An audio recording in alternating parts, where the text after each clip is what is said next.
8월 5일 금요일 뉴스송아이 온라인 큐티를 시작하겠습니다. 오늘 큐티의 본문은 출애굽기 11장 1절부터 10절까지고요. 제가 오늘 읽은 말씀은 5절, 6절, 2절의 말씀입니다. 애굽 땅에 있는 모든 처음 난 것은 왕위에 앉아있는 바로의 장자로부터 맷돌 뒤에 있는 몸종의 장자와 모든 가축의 처음 난 것까지 죽으리니 애굽 온 땅에 전무후무한 큰 부르짖음이 있으리라. 아멘.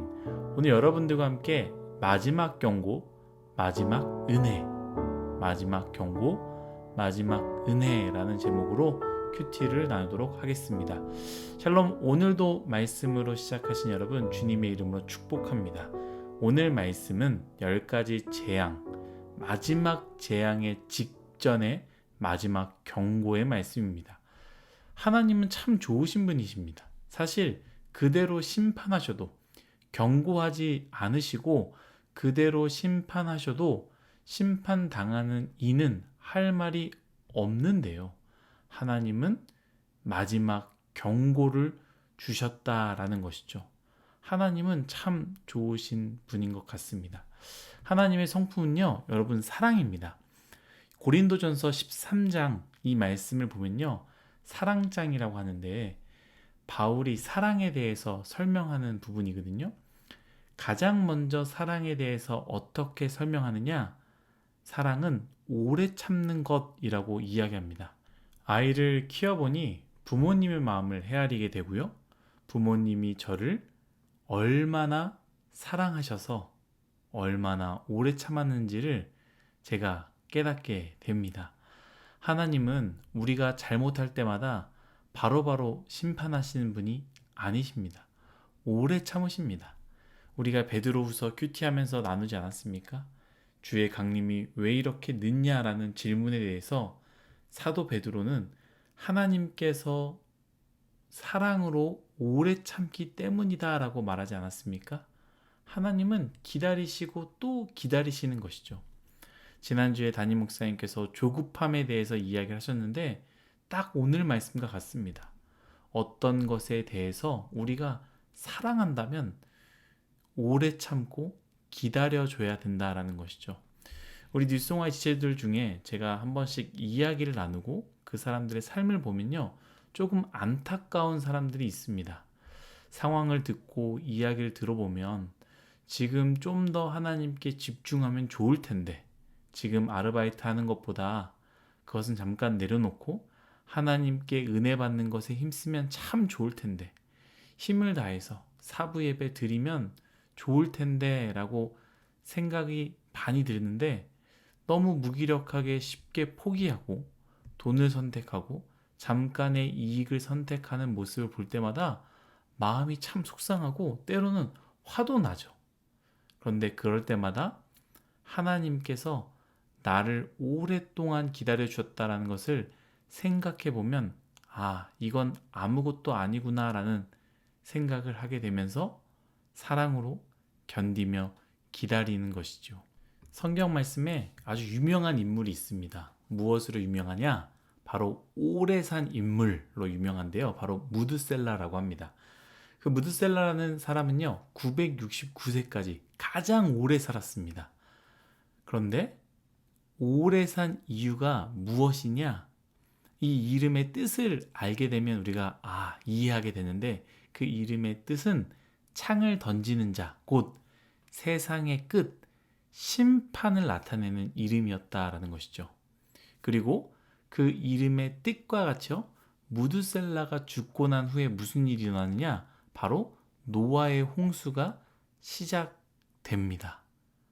왜 무드셀라가 가장 오래 살았을까요?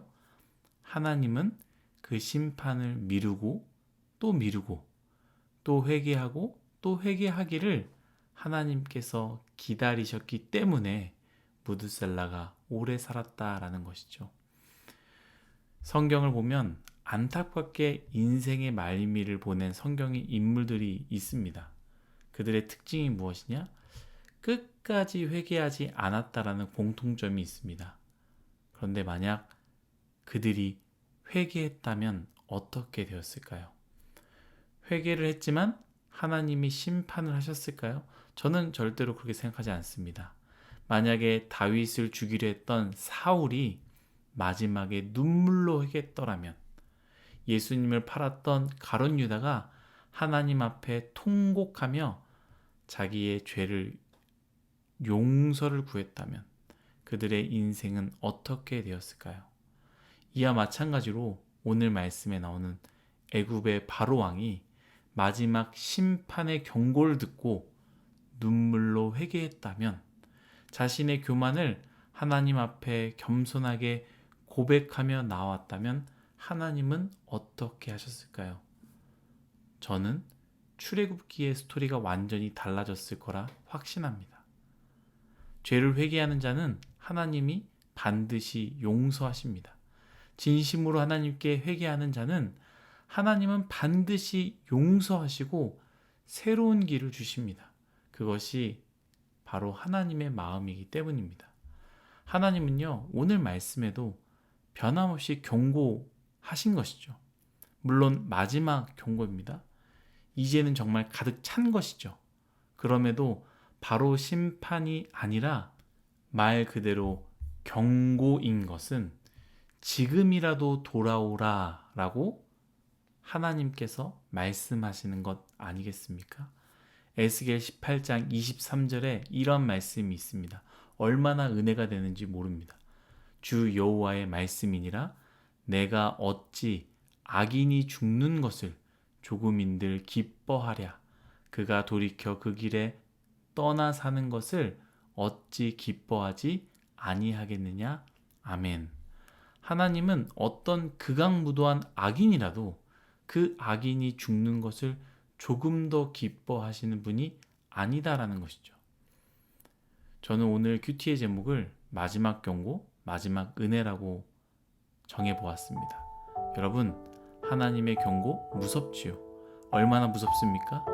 어찌 보면 오늘 우리가 이 말씀을 읽으면서 내가 바로인데, 내가 바로왕처럼 살았는데 라고 생각한다면 우리는 두려워 떨어야 합니다.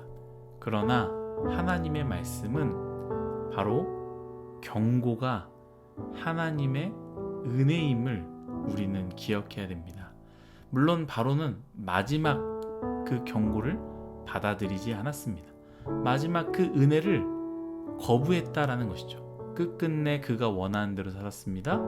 그리고 그 경고는 실제로 이루어지지 않았습니까? 사랑하는 뉴송아이 여러분, 오늘 말씀 여러분들에게는 어떻게 들려지시나요? 저는 오늘 말씀을 묵상하니 하나님께서 나에게 또 한 번 은혜를 주시는구나 라고 생각하게 됩니다. 여러분, 우리 이 말씀 남의 말씀이라고 생각하지 맙시다. 사실 우리가 바로왕 아니겠습니까? 우리의 삶 자체가 바로왕 그 자체입니다. 그러나 바로왕의 마지막이 되지 맙시다. 마지막 경고를 마지막 은혜로 생각하며 우리의 방향을 다시 돌이키길 예수님의 이름으로 축복합니다.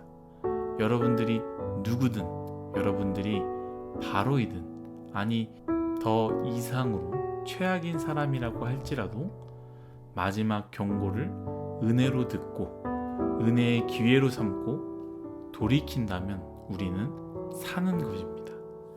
우리 모두 하나님께로 돌이키는 뉴송아이, 우리 모두가 되기를 예수님의 이름으로 소망합니다. 기도하겠습니다. 하나님, 하나님께서는 바로왕에게 마지막 경고를 함으로 한 번 더 기회를 주셨습니다. 한 번 더 은혜를 주셨습니다.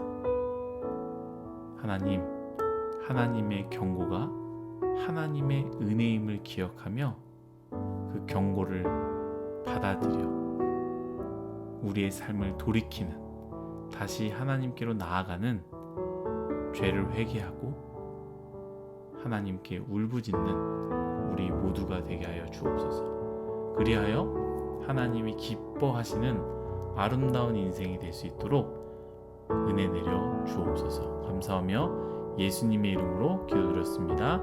아멘.